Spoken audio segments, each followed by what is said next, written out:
शांति के दान दे। पुत्र किसे कहते हैं? किसे? हमहू बेटा है, बाकी बेटा के हाँ पुत्र के हाँ एकरा पर विचार करो।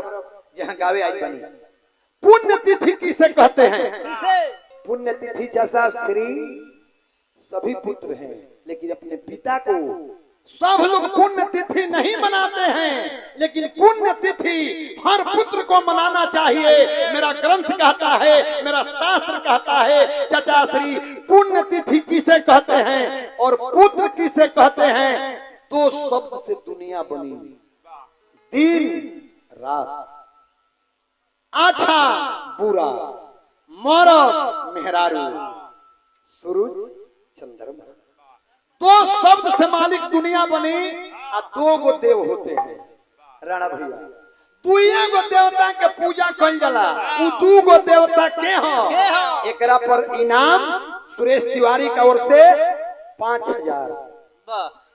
दो देवता होते हैं, वो दो देवता कौन हैं? जो दोनों देवता के जो पूजते हैं इस दुनिया का वही महान इंसान होते हैं। वो दो देवता के हैं जरा के पूजल जला। गायत्री पुराण से सुरेश तिवारी के जुबान से सुना जाए, पुण्यतिथि किसे कहते हैं और पुत्र किसे कहते हैं?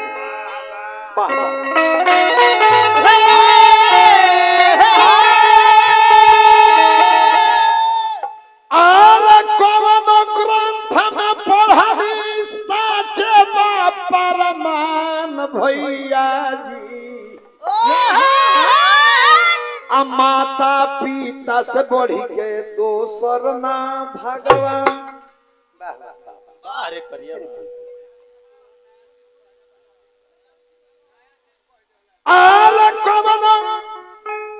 ग्रंथ में पढ़नी साचे बा परमान भैया जी। गोस्वामी जी मानस में लिखे बने कि प्रातः काल उठी रघुनाथा, मातु पीतु गुरु नवाब माता।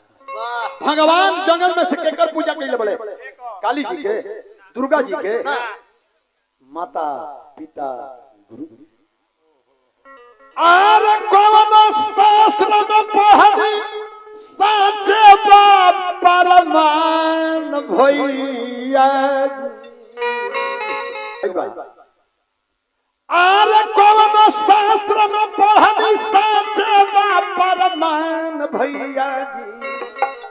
माता पिता से बढ़ के दोसर ना भगवान भैया।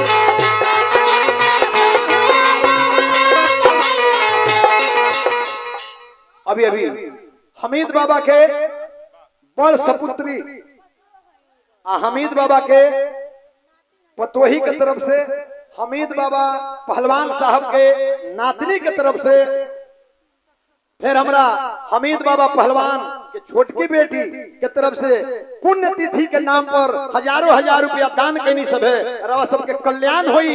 काहे कल्याण होई? माता बहन जी लोग हमार बात सुन ले कि कल्याण काहे होई। हमारे गुरुदेव गायत्री बाबा कही के दुनिया से गईनी कि सब काम छोड़ करके भोजन करना चाहिए, हजारों काम छोड़ करके स्नान करना चाहिए, लाखों काम छोड़ करके दान करना चाहिए। तो माता पिता से बढ़ी के दोसर के भगवान भैया।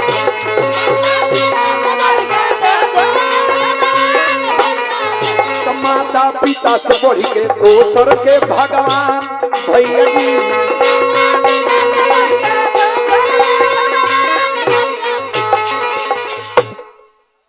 मनवले राजा भागी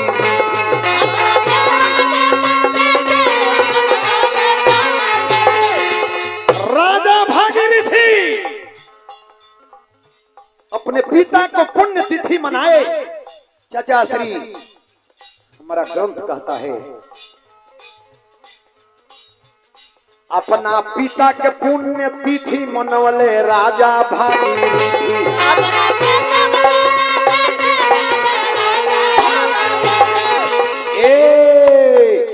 तुलसी बाबा दिहल लिखी जे जे पढ़ी उहे सीखी।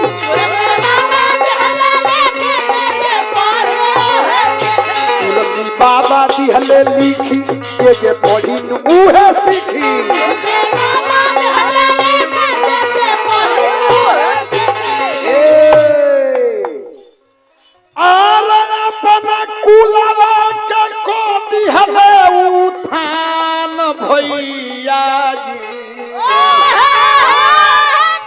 गीत तो ये जाई जे पुत्र किसे कहते हैं अपना कुलवा के को दिहले अरे उठान भैया जी माता पिता से बढ़ के दोसर ना भगवान भैया जी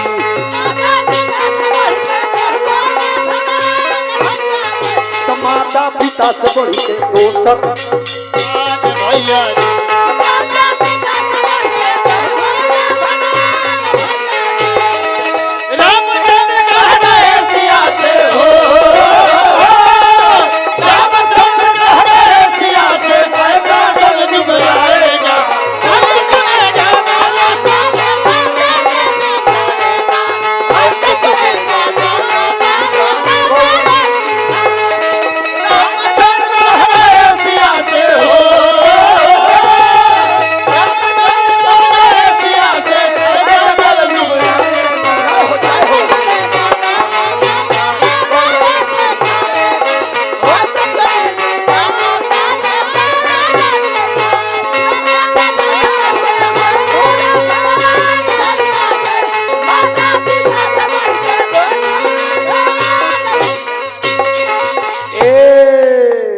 गीत के लाइन भी आ राणा भैया हमारा और ध्यान दी हमू गवैया ना है जे बरखा पड़े हो रहा हाथी मुके छोरो छोरो करब माता पिता के सेवा ओही सेवा में बड़ुए मेवा और राणा भैया करी हो बड़ जेठ के आदर इहे हवे नु बंधन सादर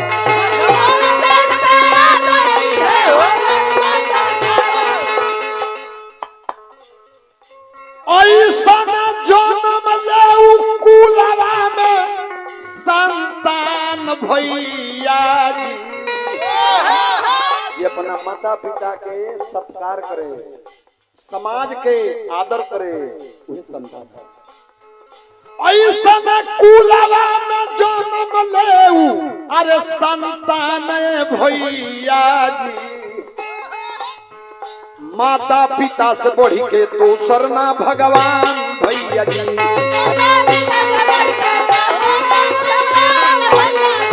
माता पिता से बढ़ के केहू ना भगवान भैया जी दिल में तुझे बिठा के कर लो जय बंद आके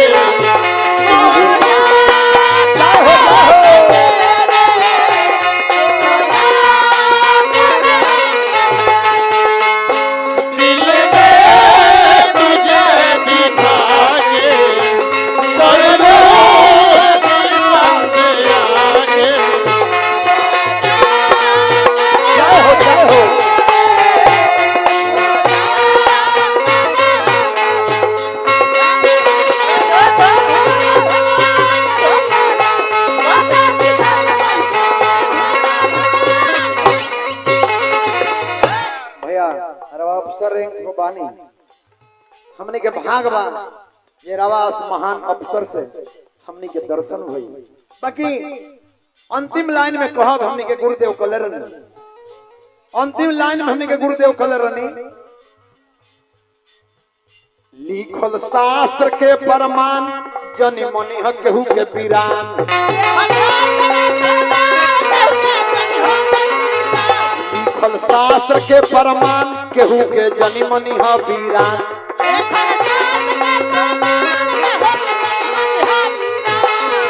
भैया खड़ा बनी एक माने भैया शास्त्र हमार कहता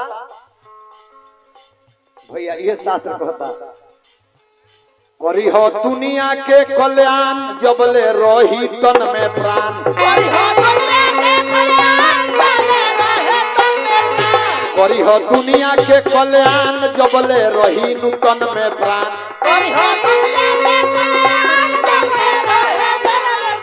ना तो अंत में भैया जानता नहीं का हुई अंत में उहे हुई अंत में उहे मिली बसवा के विमान भैया जी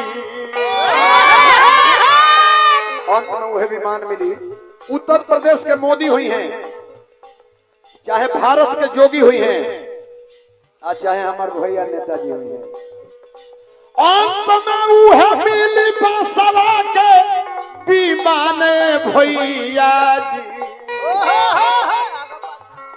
माता पिता से बढ़ के तो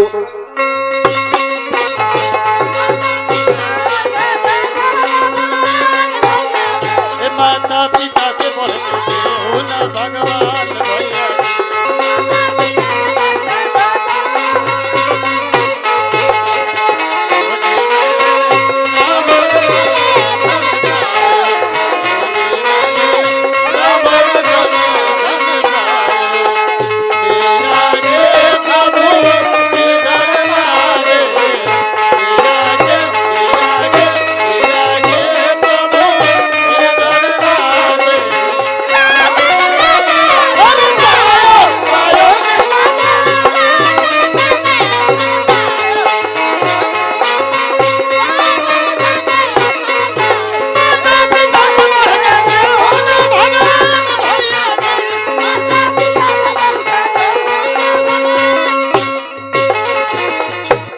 हजार रुपया का पुरस्कार हमारा नेताजी से मिलल।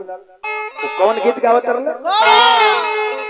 मोछिया निशान पहलवान के पहचान के रहे।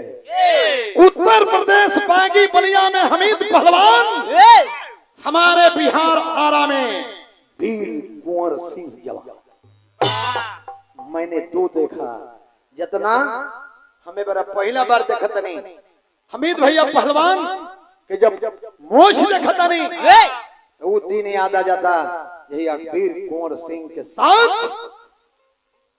अंग्रेजों के साथ वीर कुंवर सिंह ने संग्राम किया और अपनी मोछ पर तगमा दे करके इस देश को आजाद करवाए। हमारे हमीद पहलवान बाबा एक लाइन सुनब ये मोछ के ऊपर।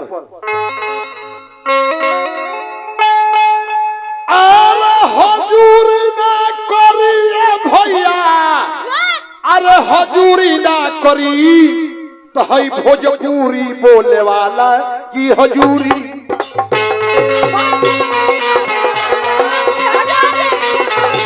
भोजपुरी बोले वाला की हजूरी ना करी।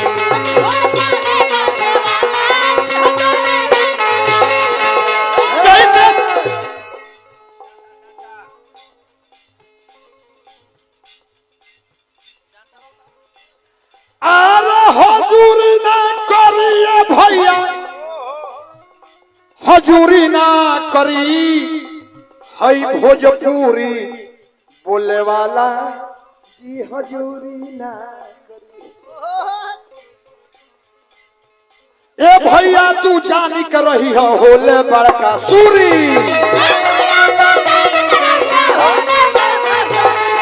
ए भैया तू जानी कर रही है होले बड़का सूरी।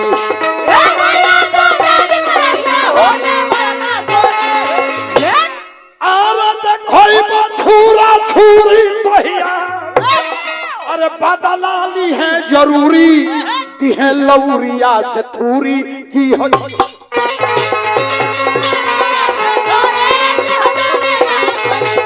लौरी से थूरी की हजूरी।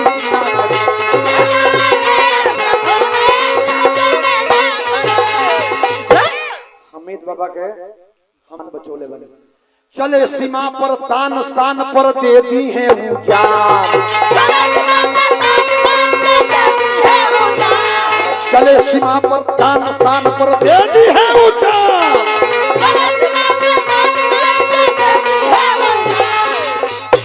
अरे कतना कोरी पखानो कैसा हमीद बाबा पहलवान तो चले ले मोछिया के पूरी जी हजूर।